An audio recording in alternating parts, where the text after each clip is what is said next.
Mr. Bowers, what is your present occupation?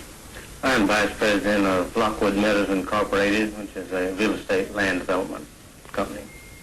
And where were you employed on November 22nd, 1963? At that time, I was employed as a tower operator for the Union Terminal Company.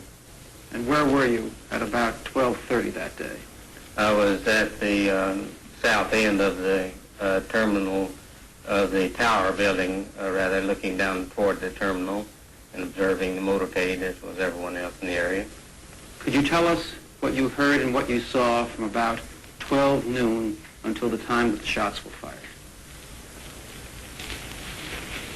Well, for some time that morning, since perhaps 10 o'clock in the morning, we had the area pretty well sealed off, and the policemen had been stationed on the triple underpass as well as other strategic corners in the area, so that there was very little traffic moving into this area at this time. This is a dead-end area which is used primarily for parking. After 11 or 11:30, there was practically no movement in the area whatsoever. However, about 12:10, give or take 5 minutes, there was a car which entered the area and probed around for some time. This car was a 59 Oldsmobile station wagon with a out-of-state license. It was muddy as if it had just come in off of the road from some area where it was a red sandy area.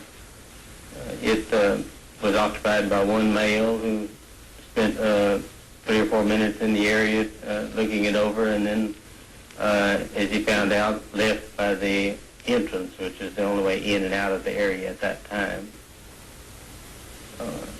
Not too long after that, perhaps 5 or 6 minutes, a car of a totally different description, also occupied by one male, entered the area. Now, this man performed a similar action, and he toured down around the area, probing to examine the exits, and seemed at one or more occasions to have a mic or something resembling such an instrument up to his face. Just a few moments after that, the third car came into the area, and these were the only 3 cars that entered this area during this specific period.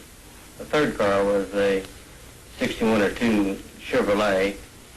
This car was muddy all the way up to the windows as if it had just come in off the road. It had an out-of-state license identical to the first car of the series. And it also had political stickers on it, which were not only for the same candidate, but were identical in nature and color, so that they appeared to have been from the same group. This car was occupied by one male who spent a little bit more time in the area than the others, and probed down by the side of the tower where I was located. I could not state that these cars left the area entirely, because after they got back onto the extension of Elm Street in front of the school depository building, they were lost to my vision, so that they could have remained very close by. Immediately after the shots were fired, of course, was mass confusion, to put it mildly. But the area was immediately sealed off by, I would say, at least 50 police within 3 to 5 minutes. The first one to appear on the scene, other than those who, of course, who were standing around, including 2 on top of the triple underpass, was one who rode a motorcycle up the incline coming up from the lower portion of Elm Street. And he rode perhaps 2/3 of the way up or more before he deserted his motorcycle. At the time of the shooting, in the vicinity of where the 2 men I've described were, there was a flash of light, or there was something which occurred which caught my eye in this immediate area on the embankment. Now, what this was, I could not state at that time, and at this time I could not identify it, other than there was some unusual occurrence, a flash of light or smoke or or something, which caused me to feel like something out of the ordinary had occurred there. In reading your testimony, Mr. Bowers, it appears that just as you were about to make that statement, you were interrupted in the middle of the sentence by the commission counsel, who then went into another area. Well, that's correct. I was there only to tell them what they asked, and so that when they seemed to want to cut off the conversation, I felt like that was, as far as I was concerned, that was the end of it. Mr. Bowers, how many shots did you hear? There were 3 shots, and these were spaced with 1 shot, then a pause, and then 2 shots in very close order, such as perhaps